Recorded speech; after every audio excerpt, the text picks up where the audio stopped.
Yo, selamat datang buat teman-teman belajar trading. Jadi hari ini kita bakal bahas saham konstruksi lagi.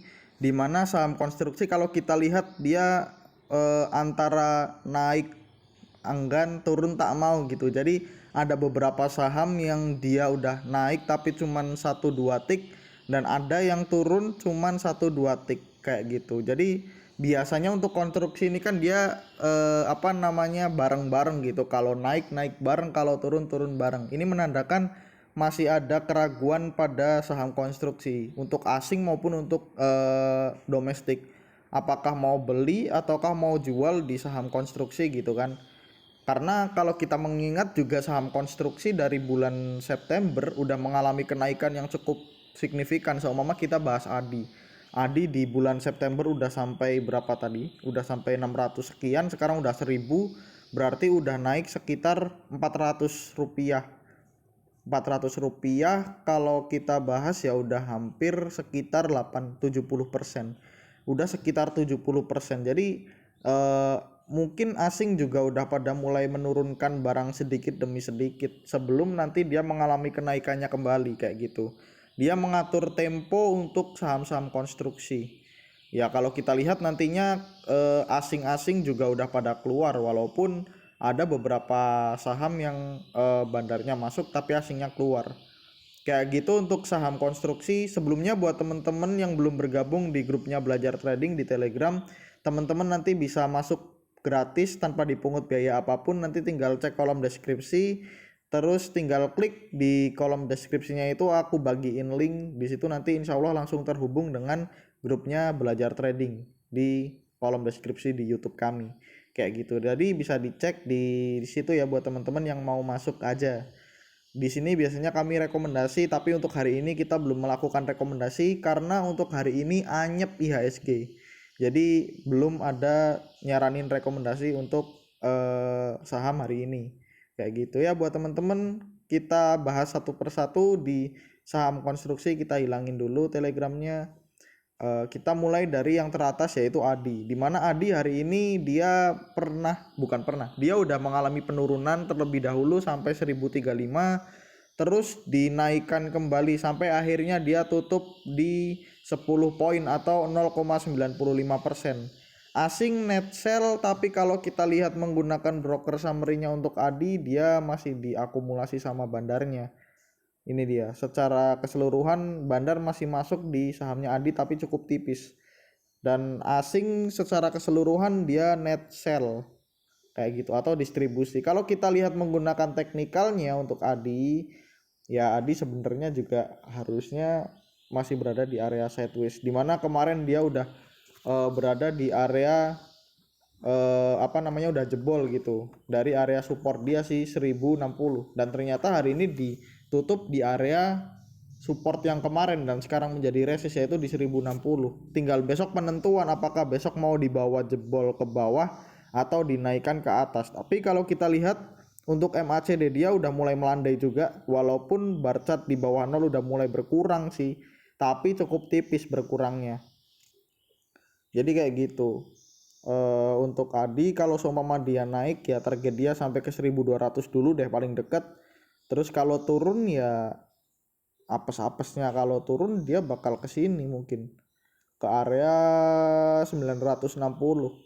Jadi buat teman-teman tetap hati-hati buat yang baru mau masuk konstruksi kayak gitu. Kalau yang udah masuk konstruksi di area 800, di area 900, ya itu teman-teman tinggal atur strategi lagi. Mau di trailing stop atau teman-teman mau menunggu Windows dressing di bulan Desember. Pilihannya itu. Jadi buat yang baru mau masuk pilihannya lebih sedikit daripada yang udah masuk di harga bawah kayak gitu.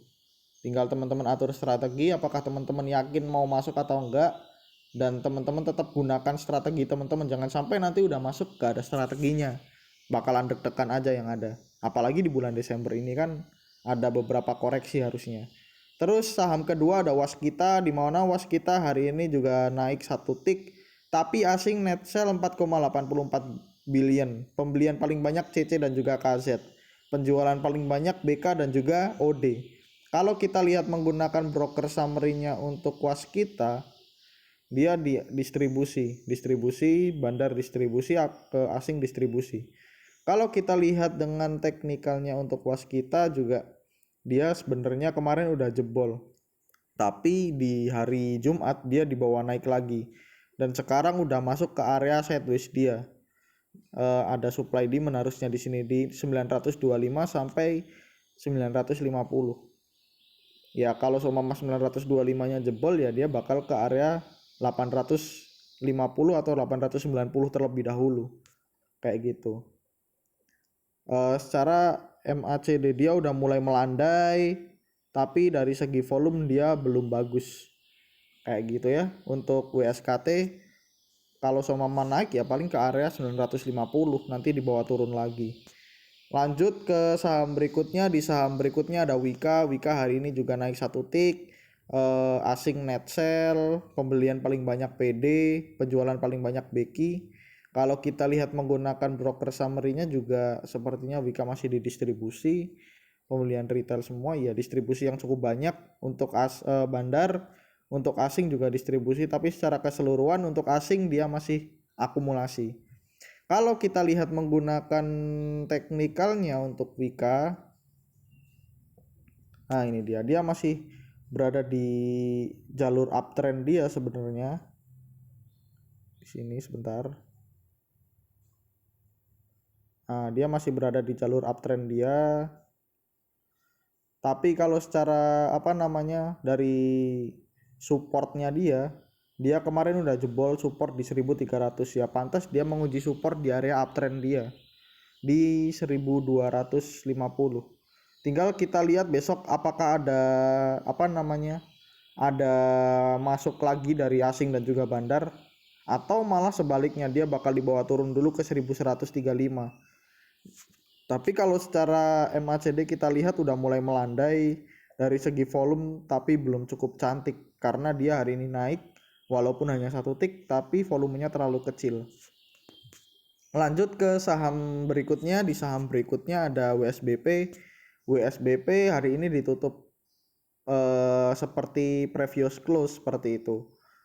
Kalau kita lihat pembelian paling banyak SQ, penjualan paling banyak GP, asing net buy. Tapi ya segitu gitu kan. Kalau kita lihat menggunakan bandarmologi atau broker summary-nya WSBP, dia juga didistribusi. Oh dia diakumulasi tapi tipis, diakumulasi sama asing sama bandar, tapi secara keseluruhan dia didistribusi. Asing juga begitu, secara keseluruhan dia didistribusi. Kalau kita lihat menggunakan teknikalnya untuk WSBP, ya WSBP harusnya udah deket-deket support. Ya ada support di 145. Kalau teman-teman dapat, kalau nggak dapat ya di area ini aja, paling nggak di area 150. Di area 150 udah area yang paling menyenangkan sebenarnya untuk WSBP diakumulasi kembali. Ya kalau seumpama besok dibawa ke 150, teman-teman bisa mulai nyicil. Kalau seumpama nanti dibawa turun ke 145, bisa nyicil yang kedua. Kayak gitu. Jangan sampai teman-teman beli terlalu banyak. Karena di bulan November seperti yang kita bicarakan ya mungkin ada penurunan koreksi dari IHSG. Kayak gitu ya. Kalau naik nanti lanjut ke 160 sampai 161. Kalau jebol ya tinggal nunggu momen aja untuk WSBP. Lanjut ke saham berikutnya. Di saham berikutnya ada apa lagi nih? Ada WG, di mana WG hari ini turun juga. Asing net sell, pembelian paling banyak PD, retail, penjualan paling banyak BK asing. Kalau kita lihat menggunakan broker summary-nya untuk WG, dia didistribusi sama bandar sama asing. Tapi secara keseluruhan bandar masih akumulasi, asing masih akumulasi. Kalau kita lihat menggunakan teknikalnya untuk WG sebenarnya ini dia. WG ada support di 190. Kalau seumpama deket-deket 190 teman-teman bisa mulai nyicil. Untuk MACD juga udah mulai melandai dan juga dia udah berada di golden cross buat stok RSI dia. Tapi dari segi volume dia masih belum cukup bagus kayak gitu. Kalau seumpama dia besok naik melanjutkan ya, kalau sekarang sebenarnya di 190 itu cukup bagus kalau teman-teman bisa mulai nyicil. Karena nanti kalau seumpama udah masuk di 200, itu pernaikan dan penurunnya udah 1% kayak gitu. Jadi beli di 190, nanti kalau udah masuk 200 kita ya tinggal nunggu satu naik 1%, satu naik 1% kayak gitu Mbak. Jadi menurutku WG kalau sampai 190 menurutku cukup worth it untuk dikoleksi.